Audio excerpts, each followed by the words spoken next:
On tonight's Wales at 6, jail for this drunk driver caught on camera downing 11 pints before causing the death of a teenager. There is a hole ripped into our family that nothing can repair. We hope today sends a strong message to anyone who drink and drives. Also on the programme, we hear about the growing number of people turning to medical cannabis, but it's controversial. Plus, it's a fixture that's fallen short, with some fans will have the latest as Wales face the Springboks tomorrow. And welding weapons into a work of art, the striking sculpture raising awareness about knife crime.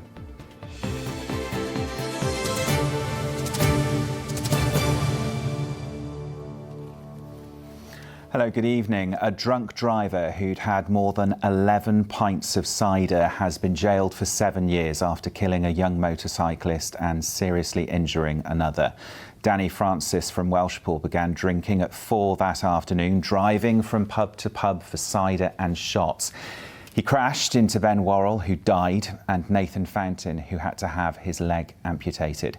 Francis then ran away. Mark Goff's report contains some upsetting details, but the surviving motorcyclist has asked for that footage to be broadcast to show the impact of the driver's actions. Listen, there are 3 bikers, one's fine, these 2 injured. I don't know who was driving that Range Rover. These are the emergency crews called to the crash. Is there someone in that? The person screaming is Nathan Fountain. He's badly injured. His teenage friend, Ben Worrell, is nearby, fatally hurt. He didn't survive. He's only 17. People had called the emergency services. I believe he's not moving, he's not responding, and then there's another guy on the floor who's making a lot of noises. They were hit by a Range Rover Sport driven by drunk driver Danny Francis. This is him going from pub to pub, 9 in all. It's thought he drank 11 pints of cider and shots before the crash at Rowton. He gave lifts to his friends. At one point, there were 8 of them in his 5-seater Range Rover. At midnight near Rowton, Francis hit the motorcyclists. He and his friends ran from the scene. The dog handler's just given me a debrief. The tracks led him onto the road. Early indication is that the person is on foot. Clearly, we need to try and get hold of this chap sooner rather than later. He was tracked down to his partner's address. Danny, at this moment in time, you are under arrest for causing death by dangerous driving. Today he was jailed for 7 years for killing Ben Worrell, a keen motorcyclist and said to be a very able rider, and for seriously injuring his friend Nathan Fountain, who survived but has had to have his leg amputated. Ben's family spoke afterwards. We have been robbed of the opportunity to watch Ben become the wonderful man we knew he would be. There is a hole ripped into our family that nothing can repair. We hope today sends a strong message to anyone who drink and drives, or may consider getting behind the wheel of a vehicle this Christmas after having a drink. Because the message is simple: it is not okay to drink and drive. Your actions can have a devastating impact on the lives of many others. The actions of Mr. Francis that night not only impacted our life, but those of everyone who knew and loved Ben. A statement from Nathan Fountain was read out in court. Speaking of the man who hit him, he said, "I can't express how angry I am at him. I'm so angry that he ran away from the crash that night, leaving Ben for dead. I know he would have heard me screaming in pain. He's lived his life normally over the last 2 years. No regrets, no remorse. This man completely ruined my life." Francis had initially pleaded not guilty. He told police that he'd only had a pint, and then he answered no comment in further questioning. He changed his plea to guilty earlier this year. His Honour Judge Megan told Francis that what he'd done was shameful. A man with courage, he said, and a man with moral fibre would have stopped. He jailed him for 7 years. Mark Goff, ITV News, Shrewsbury Crown Court. A teenager from South Wales, thought to be the youngest sufferer of motor neuron disease, has sadly died at the age of 14. Carl Shanaski from Pontypridd had been diagnosed with amyotrophic lateral sclerosis, or ALS, the most common form of MND. Elsewhere, today is Black Friday, where retailers slash prices to get people spending ahead of Christmas. It's estimated shoppers will shell out a staggering £6.4 billion across the UK on deals. But are we always bagging a bargain? Well, Issa Farfor is in the St David's shopping centre there for us tonight. How's it looking there? Looks busy, Issa. Good evening, Carl. Well, Black Friday is definitely here in St David's shopping centre today. As you can see, people are already out hunting for those big ticket bargains, arms full of bags, or at least trying to decide whether the deals are actually worth it. Retailers are hoping today gives them a proper lift ahead of Christmas. But the big question here today, are these people genuinely getting better prices, or just the Black Friday atmosphere make you feel like spending? With new research showing shoppers are set to spend £380 on Christmas gifts this year, despite the cost of living pressures. Some people may end up paying more simply because they are already here and caught up in it all. We have been speaking to people here throughout this afternoon. I normally wait until the Boxing Day sales, but I mean, come and have a look, innit? We are browsing around. We'll go around there, see. Hopefully we'll get some deals. With like technology and stuff, and probably fragrances as well, you can get some good deals, but with clothes, I don't think so. Yeah, it's good to get your Christmas shopping done, isn't it? Trying to, at least. Got my dad's present so far. Who our dad? We come here every year hoping for good deals, some money off. We're totally spent out today. We've taken it back to the car, but we've had a good time, haven't we? Good time shopping. And Issa, there was quite a sharp drop in footfall across Wales based on stats in September. So it really is important for retailers to make up now, isn't it? Well, Carl, I was here last month reporting on that big drop in footfall. Wales wasn't doing great when it comes to shoppers hitting the high street, and Cardiff was hit the hardest. But now we are well into that all-important run-up to Christmas, the golden period for retailers, and they are hoping things will turn around with people planning to spend more on gifts this Christmas. But right now there is a good energy here, and for some stores at least, the tills do seem to be ticking over. Yes, good energy. We can see that, Issa. Thanks for the update. Thank you. Now, 80,000 people are at risk of permanent sight loss due to delays in treatment. That is the damning verdict of an influential Senedd committee, which says there must be action to address the failings.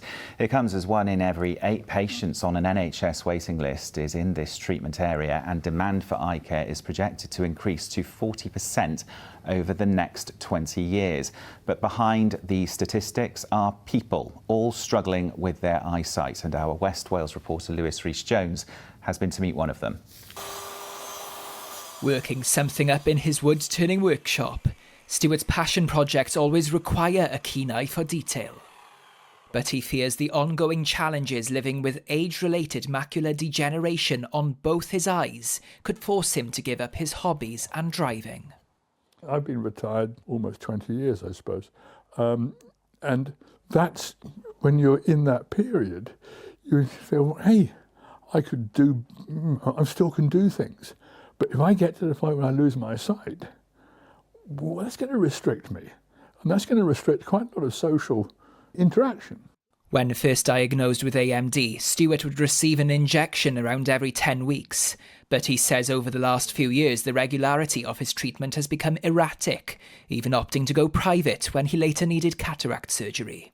Many people suffer from delays whereby you end up with 16, 17 weeks, in my case, one time 23 weeks before the next injection. And you're fearful the whole time that your eyesight will degenerate further and you'll lose the ability to do the things you want to do. A new Senedd report has revealed that over 80,000 patients are at risk of permanent sight loss due to delays in ophthalmology treatment. It's already the busiest outpatient speciality in Wales, and demand is projected to go up by 40% in the next 20 years.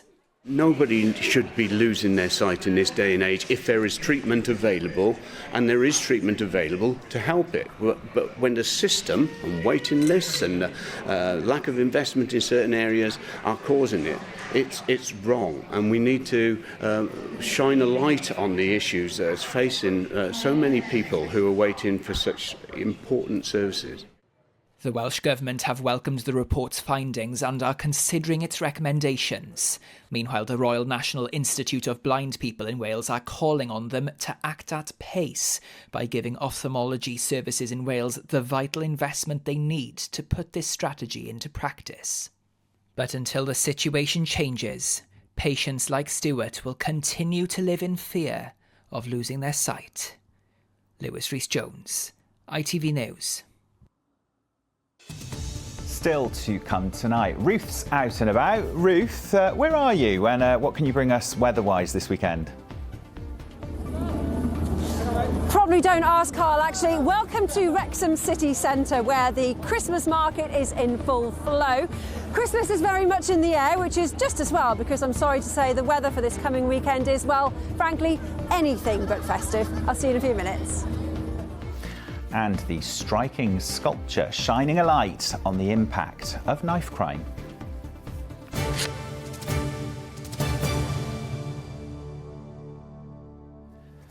But first, an ITV Wales investigation has found a growing number of people turning to medical cannabis. The drug is legal if prescribed by the NHS or private doctors, but its recreational use remains illegal. That's led to one leading drug rehabilitation agency saying that penalises those who can't afford it. Here's our national correspondent Rob Osborne.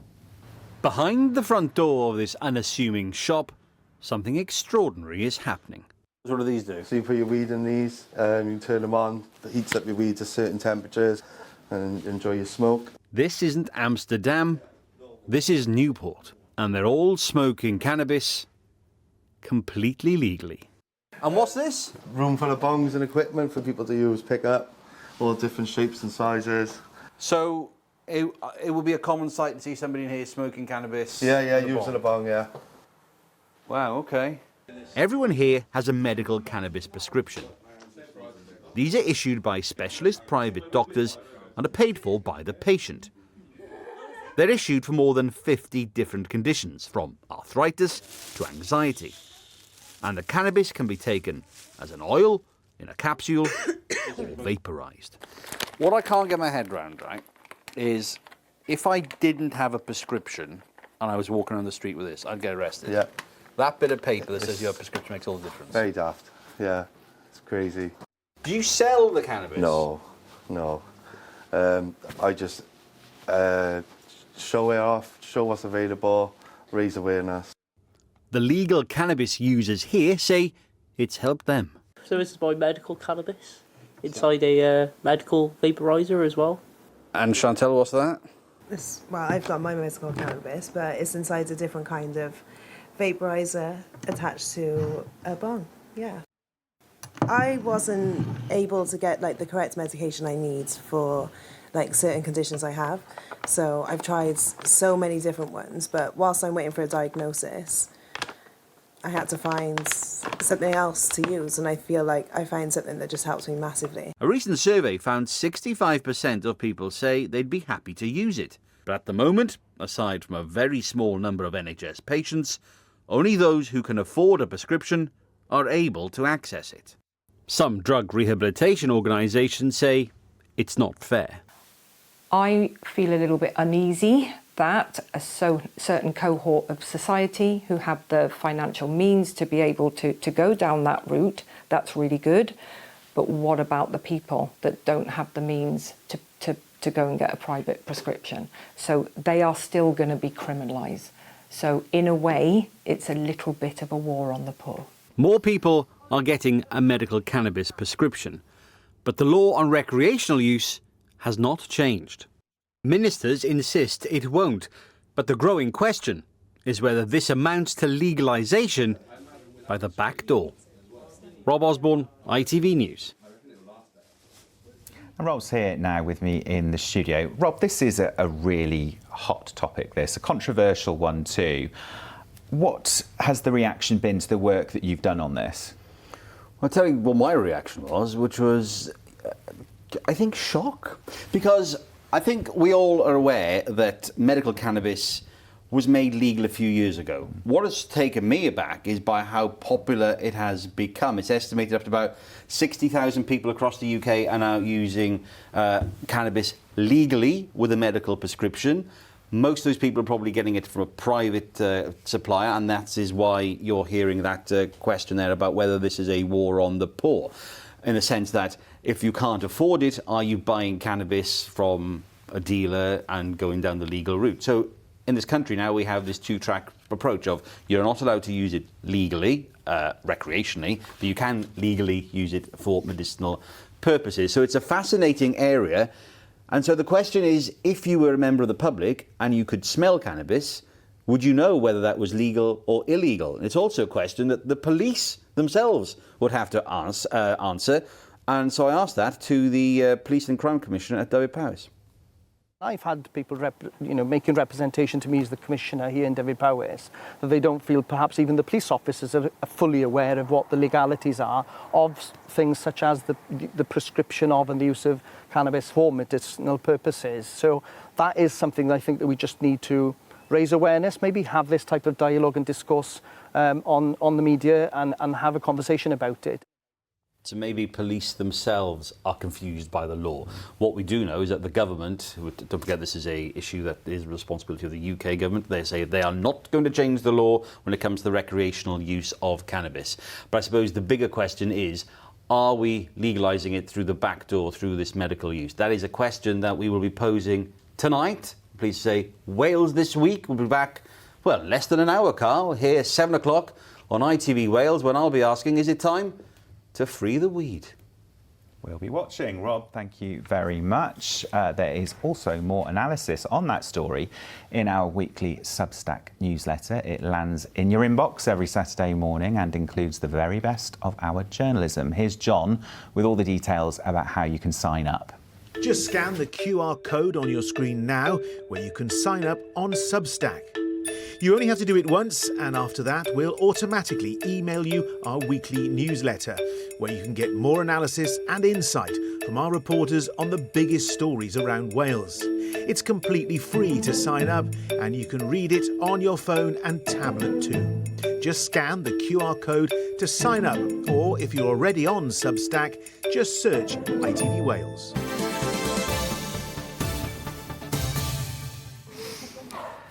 Yes, well, worth signing up. Let's get the latest sports news now. Says ITV Wales Sports Report. OK, rugby, and Wales captain Dewi Lake will lead a weekend team out tomorrow against world champions South Africa at the Principality Stadium, with all players who play in England and France unavailable due to being outside the formal international window. Well, our sports reporter Matt Southcombe is live for us at the stadium this evening. We can see the preparations going on behind you there, Matt. Tell us, though, what's a good result tomorrow, given all this context? Well, to be honest with you, Carl, the result isn't really what's important here. And I know that is odd to say when it comes to international professional sport, but Wales have never been such long odds to win a game on home soil, according to some reports. Now, we know about the raft of absentees in Wales's side this week, but South Africa themselves are missing so many of their players, but they're still such a formidable side, the double world champions. In terms of the physical challenge, it doesn't get any bigger than this in world rugby. Priority A, B and C against the Springboks is to meet them on the gain line and try and get some parity there. But frankly, it's a lot easier said than done. If you don't get that right, you've got no chance in the first place, really. You know, that physical test is a massive part of their game, what they bring. We know, around set-piece dominance is a massive thing for them. So ultimately, physicality is the be-all and end-all of this game. Well, this has been a challenging campaign as well, Carl. You know, the first of Steve Tandy's reign as head coach. But if you look closely, there have been some green shoots to be optimistic about, particularly in the way that Wales have attacked in this campaign. Yes, results have been challenging, but there are a few things to be positive about, and the team feel they're moving in the right direction.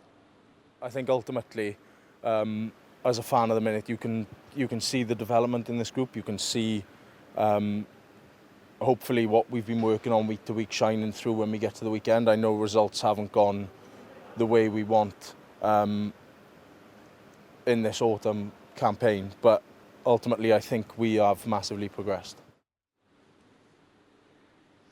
So there we have it then, Carl. As you said, the sprinklers are on. The final preparations have been taking place here at the Principality Stadium. Now, it's been so challenging for Wales. A depleted side tomorrow take on the double world champion Springboks. It's difficult for even the most passionate of Welsh fans to envisage a win here. I would say, Carl, stranger things have happened, but frankly, I'm not sure they have. Matt, thank you very much. And you mentioned the sprinklers. I was listening to every word, but also very anxious you were going to get hit by a sprinkler. So well done for staying dry, Matt. Thank you. OK, a spot of football, and Wrexham's redeveloped Caerhras ground has been included in the UK's bid to host the 2035 Women's World Cup. FIFA announced in April it was the only valid bid they'd received, and the North Wales ground is set to be substantially remodelled with the backing of the club's Hollywood owners.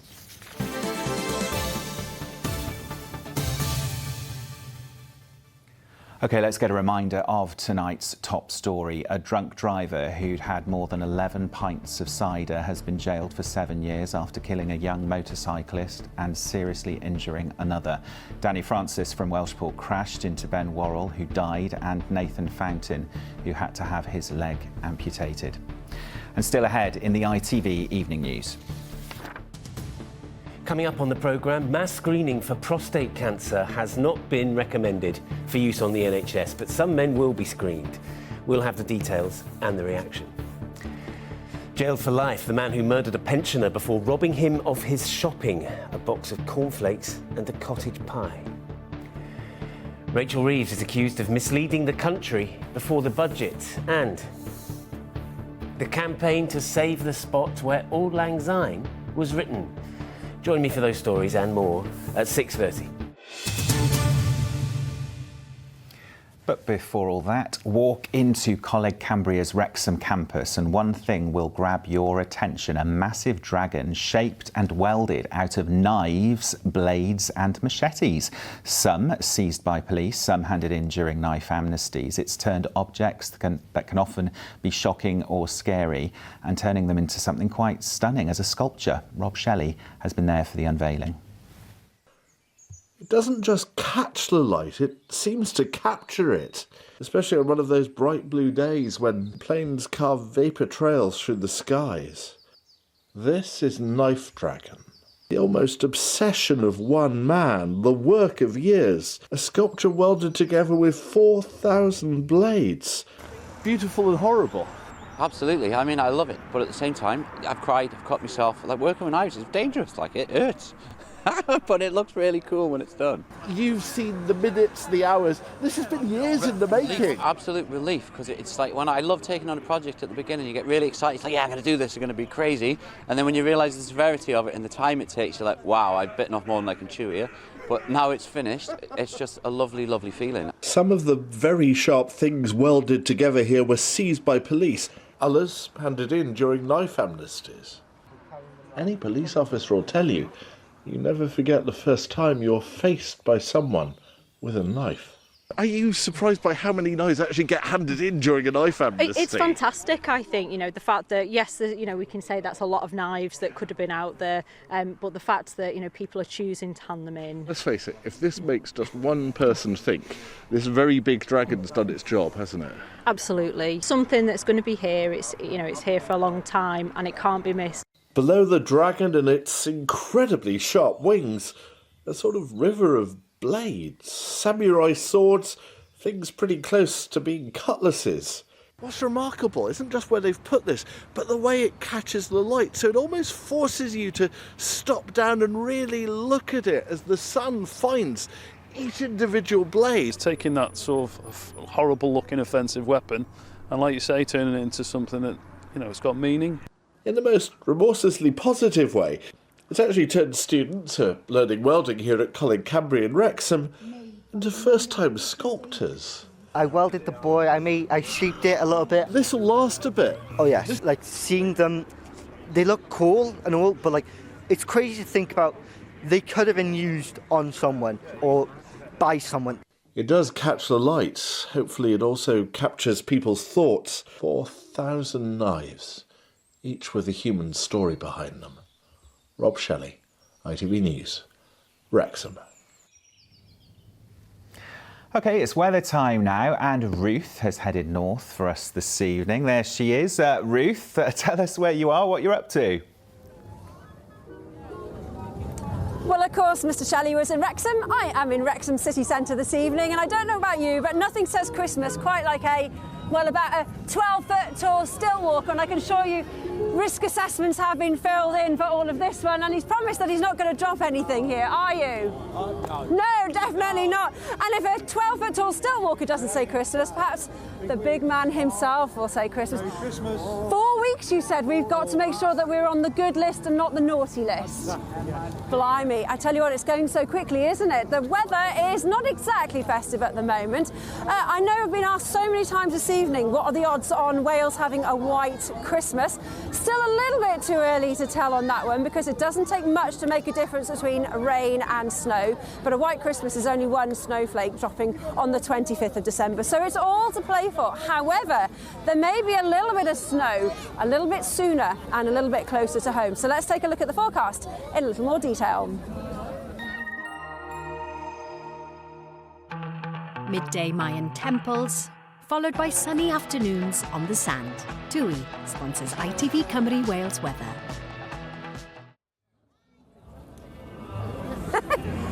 Well, it's all very busy out here at the moment, and the weather itself is about to become a little bit busy into the overnight stretch too. Calm, quiet and dry as we start the night, but it's all going to go downhill very, very quickly, with a band of very heavy rain that's going to push its way into the west and track eastwards. Now, this wet weather could bring some hail at times and also some very strong winds. We could see gusts of 20, 30 miles an hour around coastal areas. Temperature-wise, well, this is the positive bit. I'm dressed for the Arctic. I've got lots of layers on, but actually it's not quite as cold out here as it could be. Lows of around 7 or 8 degrees tonight, so it should be a frost-free night.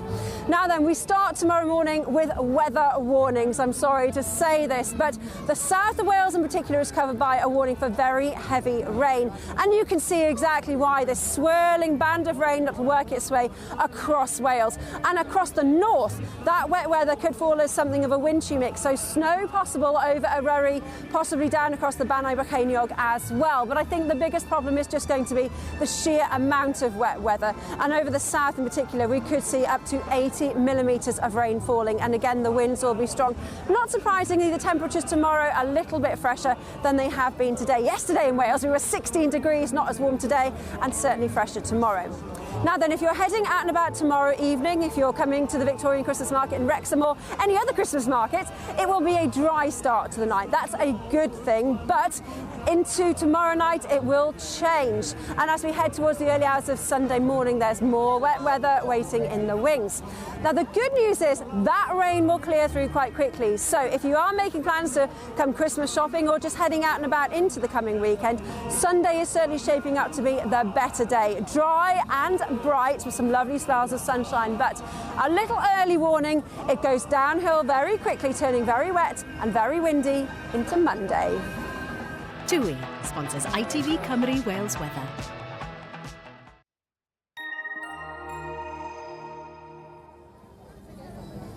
Well, it would sort of feel rude not to end with the big man himself. Santa, are you kind of ready for Christmas? We're all set for Christmas. All set for Christmas. Question is, are you, Carl?